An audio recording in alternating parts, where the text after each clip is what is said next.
Abhishek sir, we are live. Sure. Thank you. Good evening, everyone. And really, thanks a lot for taking out time to attend this call.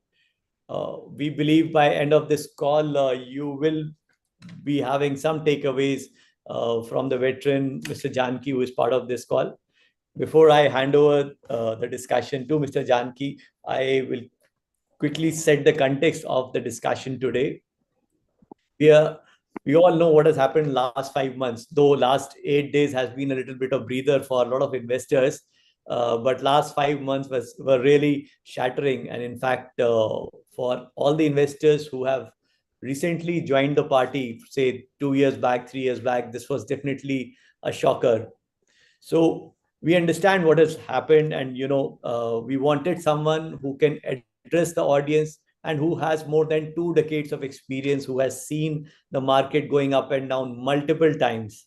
And when I say multiple times, I really mean it, because the person whom we have invited for this call is Mr. Janakiraman. He is the CIO for Franklin Templeton Asset Management Company, and he is the person who has been managing the most loved retail investor space, which is a small cap space.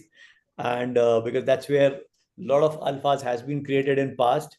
Mr. Janki himself is managing Franklin India Smaller Companies Fund since inception from 2006.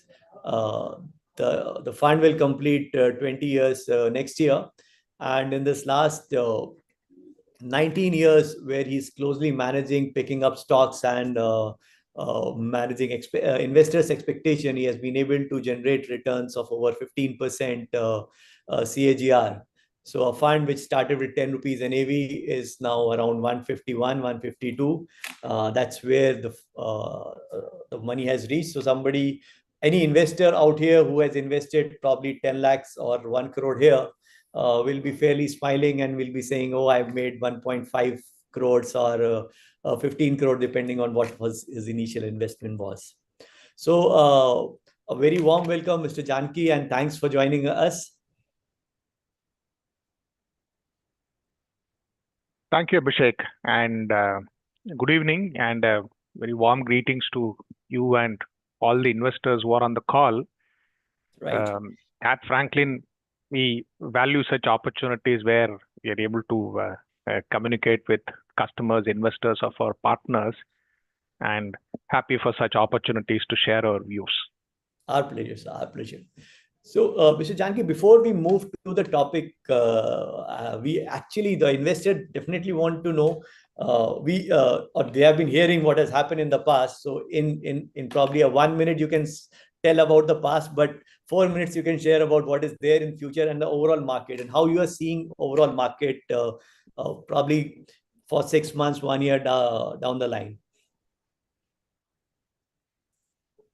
I think towards the third quarter of last year, we got into a confluence of problems. We can get into this in detail a bit later, but to just give you a list of these issues, we had a short-term slowdown in the macro growth. This was accompanied by a fairly high valuations, especially in mid and small caps. To complicate the picture, we also had a fairly high elevated level of supply of paper in the form of IPOs, which turned out to be even more than the impressive inflows that we were seeing into the markets. A large outflow of capital from the foreign investors, and that behavior was triggered by a few developments. To top it up, we also had a slightly overvalued currency. So these were the issues that dragged the market down from about September of 24. I think now gradually we are seeing relief on all these fronts, and the visibility of that stability coming back on most of these issues that I just spoke about. I think that relief is also visible in the market when you spoke about the fact that in the last week or 10 days, the market has seen some recovery. It is just reflecting the fact that now we are increasingly seeing stability and better news emerging on these fronts. So this is how I would characterize what we have seen in the last 6 months or so. So a series of short-term adverse developments, but I think one by one they are losing their potency, and probably the worst is behind us.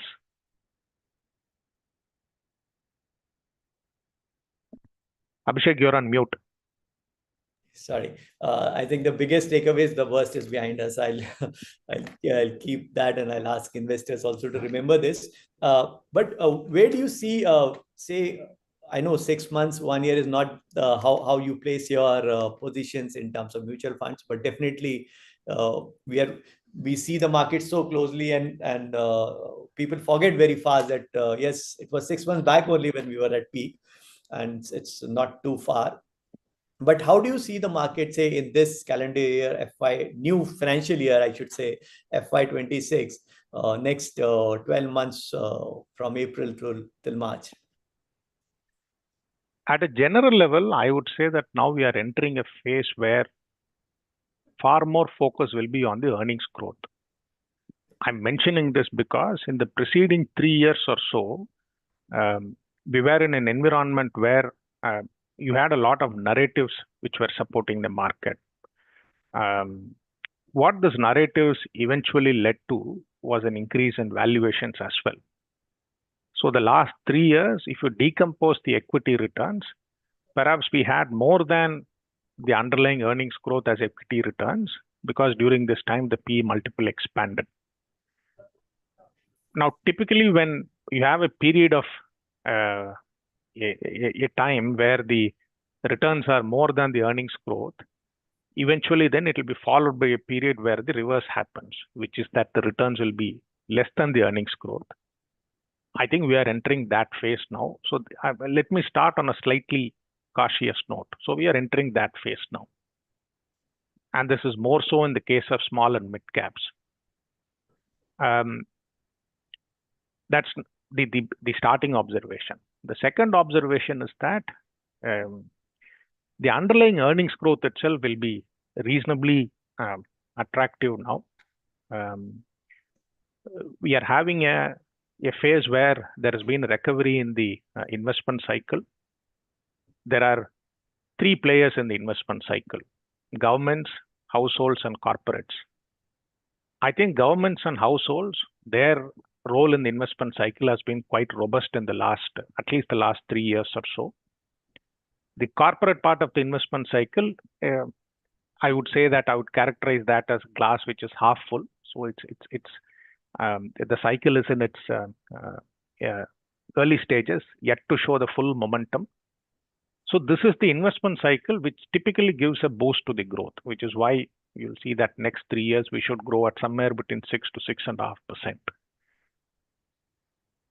So that gives you the tailwind that will push the corporate earnings growth. 6.5% earnings growth, which means that large caps will give you about 12 to 15% earnings growth. At this stage, I don't see too much excess in terms of large cap valuations, so which means that the 12 to 15% earnings growth is likely to translate almost entirely into equity returns. So that's the kind of equity returns I'm visualizing from large caps. The picture is a bit more nuanced in mid and small caps. You have one lever, which is the valuation lever, which is now slightly pulling down the returns. Because in mid and small caps, the valuation comfort is not fully there. Still, the valuations are above the long-term averages. So which means that if you take a 3-year view, one should expect a drag coming from the starting valuation, which is on the higher side. But on the other side, there is a positive lever which is helping small and mid caps, which is that earnings growth will be better.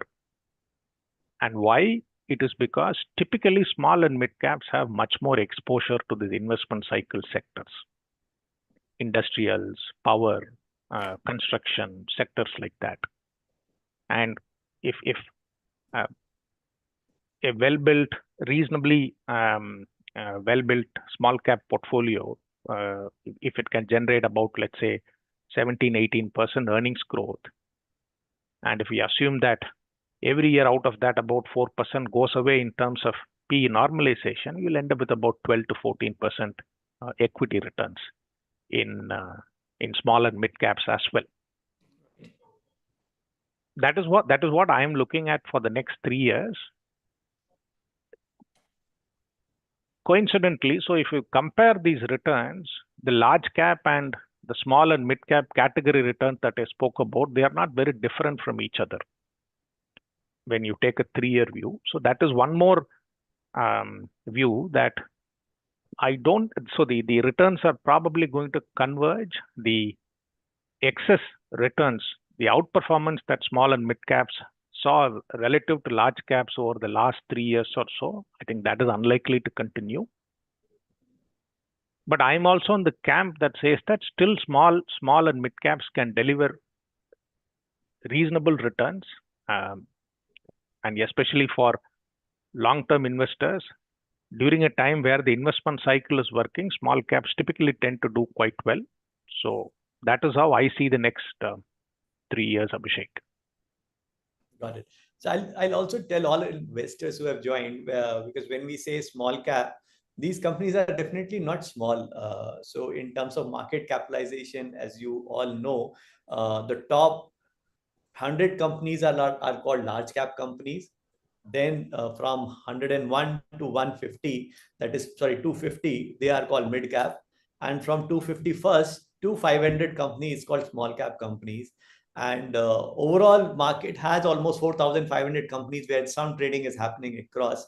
So you can still see these are fairly large. They are large in their sector, some to some extent, not in all, but yes, they are unique businesses which are there, because you don't get unique businesses on the top of the pyramid, because at times those industries are not that big, or they are in the booming phase and all. So so this is just to clear the thought. I got a question ki these are small companies, so they are definitely, though obviously relative to large caps, yes, they are small, but definitely these are pretty well managed large companies, very well funded, which have all the kind of parameters which you fairly see in a big company. And to top of that, your fund manager doesn't invest in everyone. So you have given a liberty where an individual may pick up a stock basis the euphoria and all, but a fund manager has the ability to pick up and invest wisely depending on the merits of a company, and not shaving off all the euphoria around. So, Janki, we want to know how, since you are managing a small cap fund since last almost 2 decades now, and there have been periods of euphoria where you see, at times index is doing better than your own fund, and the valuations of index is high. I believe your fund P is around 28. Is that correct? On a 1 year basis, 1 year forward basis should be quite lower than that. Okay. Yeah. One caveat as far as small caps is concerned, Abhishek, is that the universe is quite large, like you mentioned, and quite diverse. So it's quite possible for small cap portfolios to have metrics that are quite different from the index. So you can construct a portfolio which has either valuation, growth, or quality characteristics that are reasonably different from the index. I think today where we stand, the small cap portfolio is trading at about 20 times 1 year forward, and this when you go to about September of 24, this is almost at about 25 times 1 year forward. So there's been a meaningful correction in the valuation that has happened over the last 6 months. You also mentioned about how small caps does not necessarily mean that the businesses will be of relatively average or weak quality. Absolutely, you're right. Today, you can find many small cap businesses that have quality parameters that are very similar to large cap companies. In fact, internally, when we evaluate businesses, the yardstick that I use to measure the quality of a business, that yardstick does not change across large, mid, or small. So those are the same methods that we use to assess the health of a business. Primarily, for example, I use three metrics: return on capital, free cash flow, and growth. And you find plenty of small cap companies which meet the bar as far as these metrics are concerned, these quality metrics are concerned. So that's a good learning to all our investors, that yes, you have a matrix which you put across, even if it is a mid cap or a small cap or a large cap company. But Mr. Janki, tell us more about how you manage, because normally the assumption or the feedback when we meet investors is that probably a fund manager is keeping and holding for long, and there's less of profit booking and all. Is that the scenario always, or you can throw some past ideas or from your portfolio what you have done and where you have exited and all that? So one has to accept that investing in small caps gives you some advantages, but it also has some drawbacks.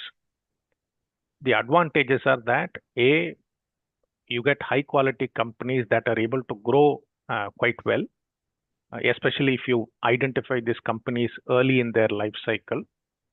Second, you also get opportunity, like you mentioned, to identify some new categories. Just to give you an example, increasingly now, the requirement for high purity water and water management applications have gone up.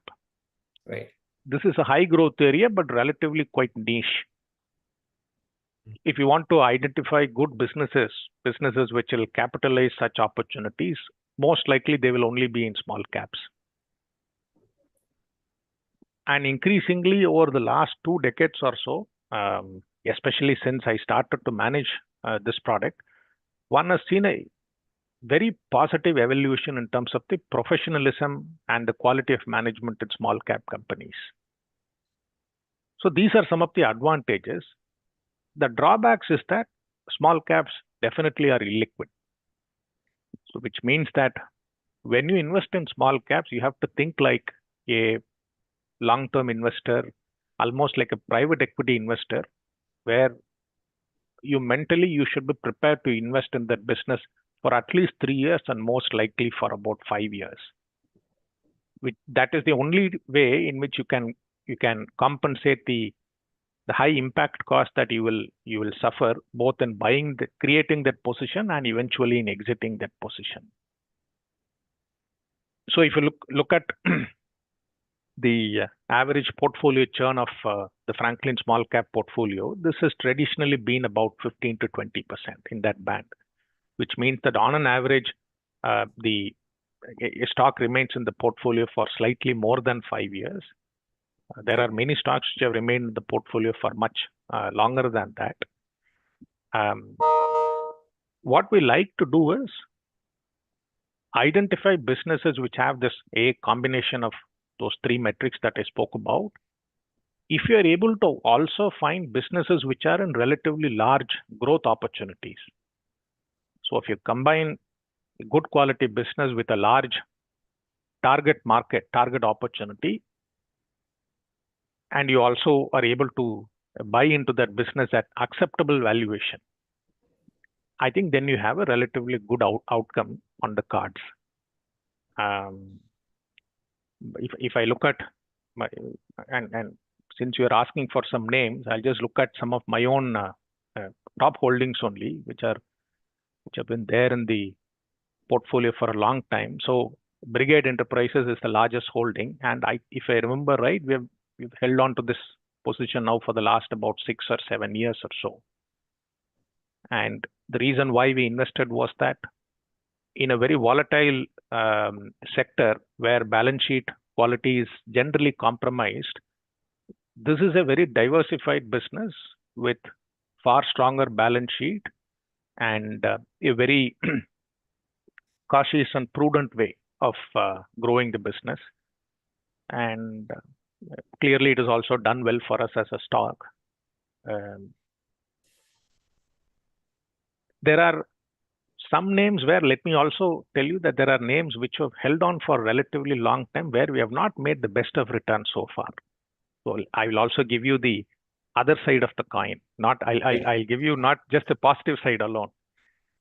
So we have held on to a company called Equitas Small Finance Bank, and I think it's been there in the portfolio for about 7-8 years. We have not made great returns here at this point of time, but I think this is an extremely strong business which has created the platform for a very strong growth, profitable growth for the next 10 years or so. And I think that is the conviction which has helped us to continue holding on to these positions. So the message I want to give you is we identify such good quality growth businesses and stick to them. I think that is the only way in which you can make some good alpha returns in a small cap segment. Also, these are the names which gives you the confidence to buy in a downturn. Typically, when there is a downturn in the market, when you have reasonable amount of conviction in the business, then it gives you the confidence to add to the positions during those downturns. So this is one advantage of investing in good quality businesses.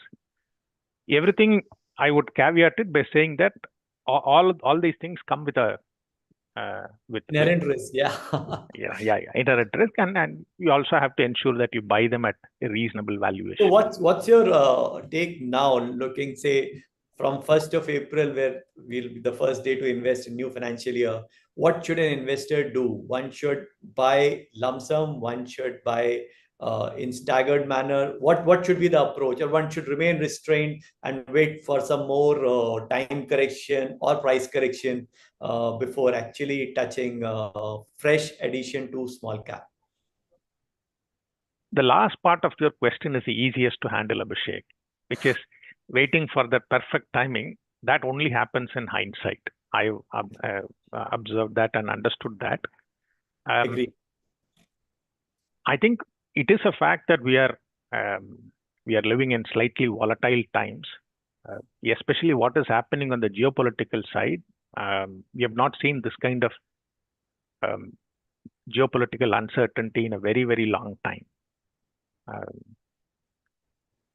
I think it was Lenin who said that nothing happens in many decades, and decades happen in some weeks, or something like that. So the last 2 months or so, it has been like that. Very, very action-packed on the geopolitical side. A lot of uncertainty about US growth as well, whether there is going to be a slowdown in US. Are we, in fact, going to have a recession in US sometime later this year? So given the geopolitical uncertainty, I would say that a better way, a more risk-effective way to invest in the new year, fiscal 26, will be to stagger at least over the first 6 months or so. Why I'm saying 6 months is most likely by the end of September, we should have a reasonable idea about the stability as far as US fiscal tariff policies are concerned. And by that time, hopefully the growth recovery in India also should be clearly visible in terms of corporate earnings growth. So if one is reasonably invested during that, by that time, I think then that puts the investor in a good position for the next year or couple of years. So I think I've got two answers during this conversation, which were part of the topic. So all the investors who are listening, if you are holding small cap funds, obviously the caveat is they should be fund. We have a list of approved funds where Franklin Small Cap Fund is also one of them. So please continue to hold on, because the worst seems to be nearly over. No need for any fresh selling as such.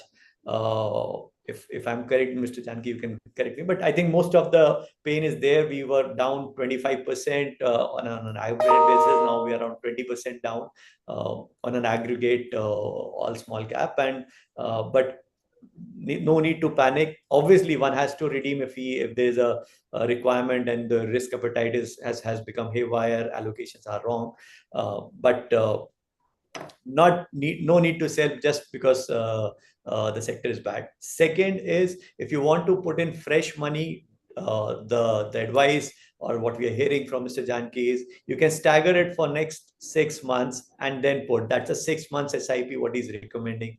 Though obviously if you're long term, if you want to invest for long term, definitely you should do long term SIPs. But what the message which we want to say is, if you have carved out 100 rupees of your investment to go to small caps in 1st of April, don't put 100 rupees on 1st of April. You can put it 15 rupees each or 20 rupees each in next 6 months. Obviously, long-term SIPs, please continue investing. That's the best way to make money. In fact, that is proven over a period of time. And so Mr. Janki, tell us about the FIIs and their holdings on small cap, because this is something which FII is something which we have heard almost in last 5 months. I think more than 1,000 times, like, on the news, that they are the culprits and the entire blame has gone to them. And second, also on the valuation side. So how are they placed way forward, and what is their role in the small cap segment? Because most of the FIs, what we hear, are holding the large and mid cap, and they are less penetrated on the small cap side. Abhishek, I don't have precise estimates about the extent of FI ownership in the small cap, but I would say that out of my anecdotal observation on that basis, especially in the last 2 years, one found a reasonable presence of FIIs in the small cap space also. Okay. The memory that immediately comes to my mind is last 2 years, one saw a fairly large number of IPOs that happened, and most of the IPOs were from the small cap space. And I did find FII participation, fairly active participation in these IPOs. So I presume that FIIs are quite active in the small cap space also. So that is number one. Okay. I think number two, characterizing the FIIs as the villains for what happened in the last 6 months. I mean, they helped us in the 6 months before that, right? True. So I think they are also investors like all of us, and investors are here to make returns. And I don't think even the FIIs act in a coordinated manner, because there are more than 5,000 FIIs. And it so happens that when Paul buys, Peter sells. So I don't think they act in any coordinated manner. So all of them will be acting just to maximize their own returns. If you ask me, the FII behavior from September to, let's say, February was primarily dictated by two factors. The fact that one was specific to India and one was external to India. Specific to India was the fact that we had a combination of a short-term growth slowdown and high valuations. The factor that was external to India was, during the same time, for a global investor, attractive alternate choices emerged. Remember, immediately post-COVID, for about 3 years, India was a fairly attractive market. China went through its own challenges. But sometime around September of 24 onwards, China started to re-emerge as a viable option for global investors. Initially, there was a big stimulus program that was implemented by Chinese government, and then I think they started to turn much more positive towards their private sector, and this entire AI theme started to play out. So China and US also post the elections, those two became far more attractive for FIIs, which led to rotation of capital from emerging markets towards these two categories, these two markets. It's not that India alone saw the outflow. I think most of the emerging markets saw an outflow during this last 6 months, which is why the FII money went out. When these two factors lose their potency, the FII money will come back. And if you look at the first factor, I said the internal factor is growth slowdown and high valuation. By and large, both have corrected now. Definitely. Growth has come back. Even forget about the the GDP estimates. Even when one looks at some high frequency numbers, GST collection has started to go about 10%. We saw much better number in Jan and February. Demand for power has started to grow quite well. When I look at the corporate tax collections also, especially the gross corporate tax collections, they are showing a reasonably good trend. So growth has started to come back. Valuations have also corrected definitely from the levels that we saw in September of 24. So the internal factors are now no more deterring the FIIs from investing. And US has also started to cool off a bit. The initial expectations that markets had when Trump came to power, now certain amount of reality is sinking in. So when I look at both these two factors, I think it is only a matter of time before you start seeing some FII money starting to come back. It's very difficult to draw a line on that, but already you are seeing signs of that in the market. Over the last week or so, you had about 2 or 3 days where there was a net inflow from the foreign investors. So True. that is how I would look at it. The FII outflow is just a symptom. I don't think one should take that as the root cause. Got it. Got it. So to all our investors who are planning to say way forward, push fresh allocation, what should they expect from the market, or especially in small cap segment? What should they expect in terms of performance in say 3 to 5 years? And say it's because you are investing into company with a forward P of 20. So forward P is the overall portfolio. So what should be the return? Because we believe, or a lot of people say now it's a good time to participate. And anyways, if somebody's staggering over and participating in the next 6 months, what should be the ideal process or return picture should he keep in mind? So first, keep a realistic number. I think the last 5 years has been terrific for small and mid caps. I think, of course, 5 years means it starts with the COVID base, which is not a appropriate starting point. But even in the last 3 years, for example, small and mid caps have done very well. So which means that if you are starting from that extremely strong performance for the next 3 years, one has to be a bit careful, realistic in terms of expectations. Second, like I mentioned earlier, we are in the upcycle in terms of the investment cycle is concerned. So which means that small and mid caps will have a reasonably good earnings growth. What exactly is reasonably good?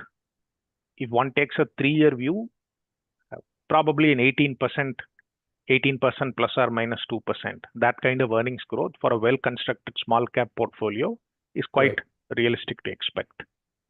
Right. That is a starting point from which you have to calculate your expected returns.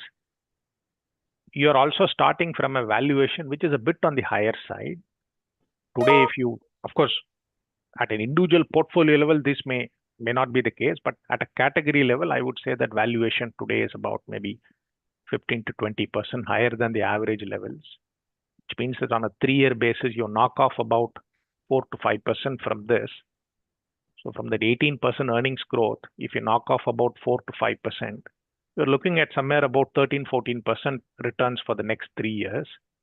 I would say that is a reasonably realistic expectation from small caps from where we stand now. But you have been very candid in that, because when I was seeing the rolling returns performance so best rolling year performance in 3 years to all our investors, just to share with you, has been 41. And the worst rolling year, 3-year rolling performance has been negative 16%. So when I say rolling year performance, it's you are investing. The returns are calculated on day wise over the period of 20 years data, and every day you invest and what has been the best performance in 3 years and what have been the worst performance. And this return or negative return category reduces. So when you see 5-year rolling returns from small cap segment, the best has been 32 and the worst has been 3%. At 7 years, it becomes 28 and 4.4, around 5%. So the objective which we want to address, future is something which time will only tell how things have performed.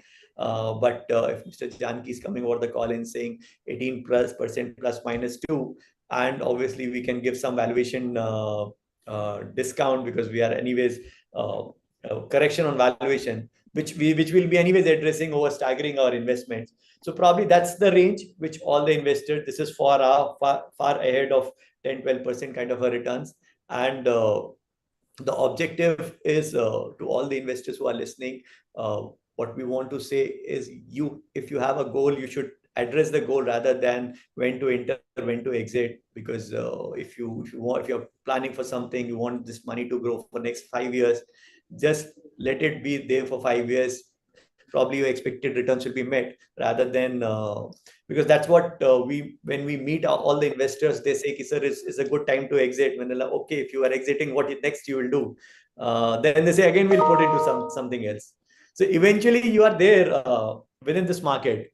So you can give time for good portfolios to probably correct and then stabilize and they perform. Because and the best part from a professionally managed funds are that the fund manager himself is doing this job. So one does not have to really think about. So probably what Mr. Janaki is holding as Brigade Enterprise as one of his top holding, 3 years down the line, it may not be his top holding, or 2 years down the line, it may not be his top holding.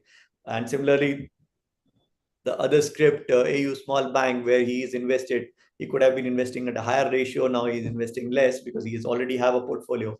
So that's a simple message to all the investors. Stay long term. Let the fund manager decide. Mr. Janki, also I want to know, there's a lot of euphoria that people, a lot of clients who believe that yes, they themselves become stock pickers when they're in the booming market. What is your advice to them? Because we as a broking house also have set of customers who want to participate themselves. What is your advice to those set of investors? How they should, how they should discipline themselves? Obviously, it becomes so. First of all, I encourage many of your customers who are also investors as an individual also. Right. Definitely, all of us, especially we investors, we tend to be curious people. We want to learn about businesses, and once you learn about businesses, especially the good quality businesses, you also want to own a part of that business. It helps if you have a philosophy. If an investor spends some amount of time in terms of clarifying what will be his investment philosophy, what kind of businesses that he would like to invest in, that clarity, I think that will go a long way in terms of improving the success of him or her as an investor. I think, for example, even if you invest in a fund, of course, you should be interested in the returns that the fund generates. But I think you should also be interested in how those returns are being generated. It should not be just like a black box to you. So the fund should have a investment philosophy that is both logical as well as transparent. So for individual investor, I think once you have a philosophy, and then if you back that philosophy with some reasonable amount of preparation, today information is available to practically everyone. Internet has democratized that. So you will have access to the same information that I as a professional investor have. So use that information well, take your decision based on facts rather than based on just speculation or rumors, and have a reasonably long-term perspective, slightly more than at least more than about a year or so. I think then if you combine all, you should have a reasonably good prospective, good experience as an investor. Very well said, sir. And though there are a lot of questions asking us which sector stock, I will not even talk about which sector you see and all that. To all the customers, well, mutual fund industry is very transparent, and all the simplest ways, if you want to know what Mr. Janki's favorite sectors are, just go to his portfolio, see where he's betting the most. But for the call sake, sir, there are multiple questions in terms of sectors which you believe are fairly long term and which are which are eyeing your attention. Maybe you are not allocated or may have allocated, that's not the thing, but yes, which you believe has definitely long legs to in next 5 to 10 years. You have a combination of certain traditional sectors as well as certain emerging sectors. I would say that view it from this perspective. Our per capita income is about $2,500 now. And global anecdotal evidence or empirical evidence is that somewhere around this level, as the growth happens, increasingly the citizens, the people start spending on discretionary side. So which means that as an investor, then you start looking at what are the discretionary opportunities. For example, travel and tourism is one area where I think Indian households will start spending more. Most of the, a lot of the businesses which are linked to this line of spending, whether they are airlines, hotels, travel services related businesses, they will enjoy the benefit of this higher spending. I think definitely households will spend on better quality healthcare now. There is much higher awareness about healthcare, especially post-COVID, and also the popularity of health insurance. So which means that healthcare sector, especially hospitals, that is one area where there should be good profitable growth. Some of the new sectors also, I think they will see rapid growth over the next 5 years. One sector that comes to my mind very prominently is this entire big umbrella of energy transition. Now, energy transition comprises of many sectors. It starts from automobiles to energy storage solutions to manufacture of solar equipments, things like that. So it's a fairly large swath of opportunity. And we have seen over the last few years quite a few new businesses that have emerged. And also, let me not forget, some old businesses which have pivoted very nicely around this energy transition theme. So this is one area where we are quite keenly interested in, so evaluating quite a few opportunities. So this is how I would look at sectors. One of the big areas which has emerged, big themes which has emerged in the last 5 years or slightly more than that, is this theme of digitization.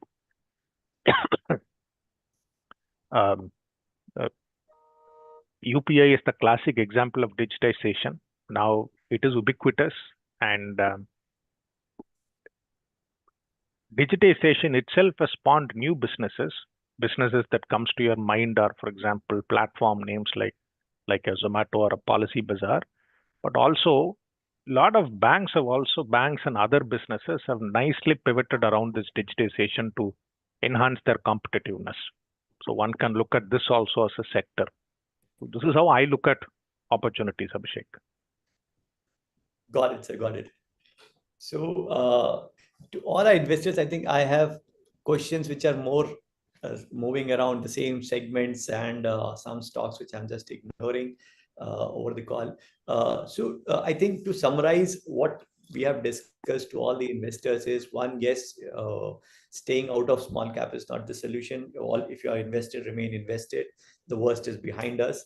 Fresh money allocation to small caps. Obviously, at the portfolio level, one has to look at all three capitalizations: large cap, mid cap, and small cap.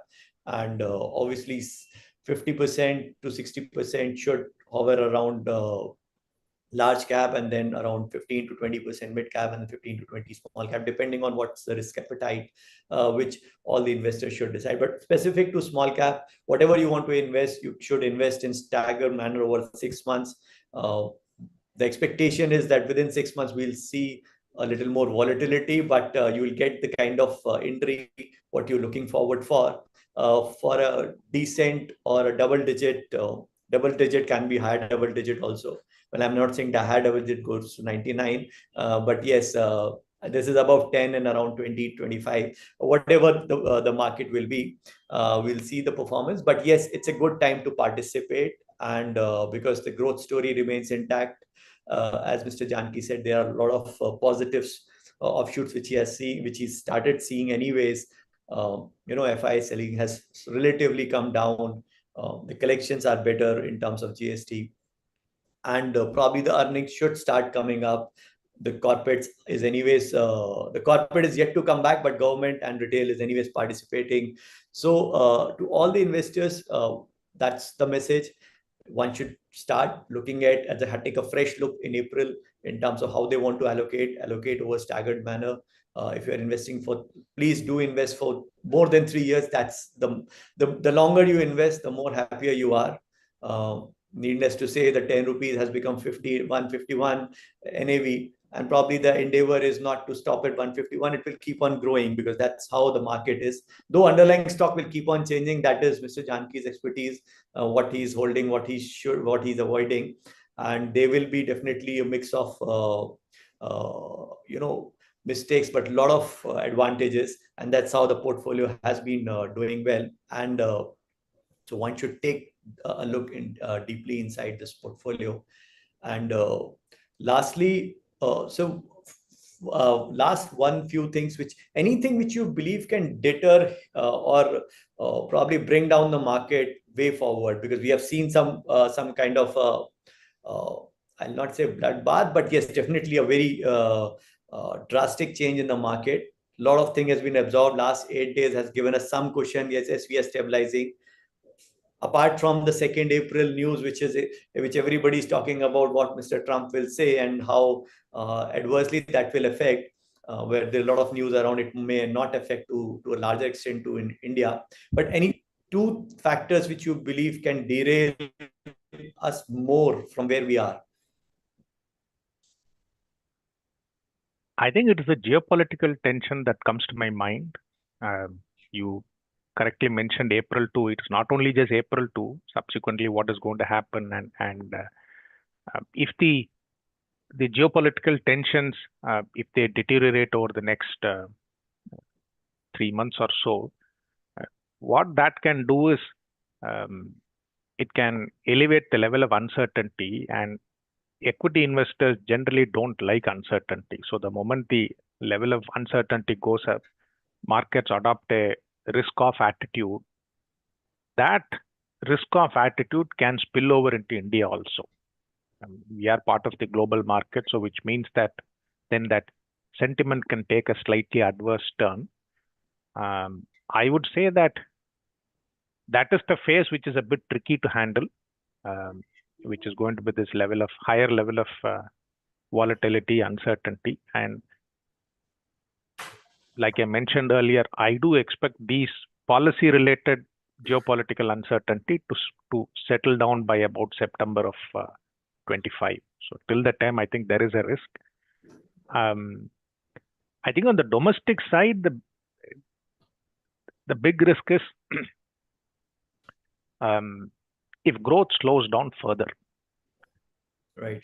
I think we had a slightly weak growth last year, and the expectation is that we'll get back to that 6% plus growth over the next 2 years.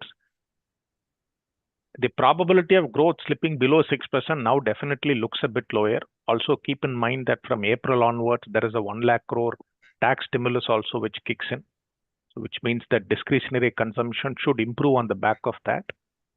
So it does look that as far as growth is concerned, we are back on track. But for whatever reason, if there is some slip up and there is slowdown that is visible, whether on the investment side or on the consumption side, which leads to slower growth and slower earnings growth because of that, I think that is a risk. I'm mentioning it as a risk, but I don't think this will materialize. Yeah. Yes, we can discount that. Fingers crossed. Yeah, definitely. So last question before we end this discussion, there's one client who is looking for, should retail prefer MFSIPs or pick and some sound businesses themselves? But I don't know how many they can pick because there are plenty of it. But still, over to you this question. I think if retail investors, like I mentioned earlier, not retail, individual investors, Yeah. If they're able to do it in a very methodical way and in a very consistent way, one behavior that I've observed among retail investors is that during good markets, they are very enthusiastic to invest. But during some challenging markets, they then lose their interest. And typically, it is only during those challenging markets that you sow the seeds of outperformance that will come up later.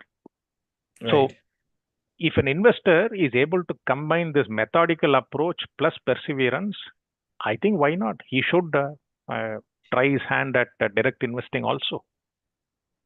Yeah. But the plethora of opportunities are there. Doesn't it become very confusing? Because it is so which is why, in fact, like to many of my friends, I mentioned that out of personal curiosity, if you want to invest directly for a part of your portfolio, go ahead, because you have to satisfy your curiosity as well.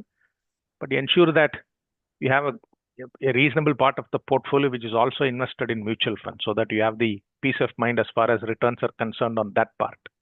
Right. So you, by doing this, you satisfy both your individual curiosity as well as you don't compromise your returns as well. Right. I think that's well said. So to all the investors, one simple bottom line: you should have two heroes in your movie of investments. One is you yourself, who will do your own allocation, and second is the portfolio managers like Mr. Janakiraman, who will give you the kind of stability you want. Let both the heroes perform and see how future turns up. But one should diversify, and one should look at both the options. You can definitely continue investing into stock ideas which you have very strong conviction. But where we see things and how we read the investments, you should also allocate funds to fund managers so that they can also do some work for your own portfolio, because it's good to have a large cricket team rather than one single player expecting to make all the runs, and let everybody contribute, because the objective is for the family, for yourself, and that should be met. Thank you, Mr. Janki, and thanks a lot all the investors.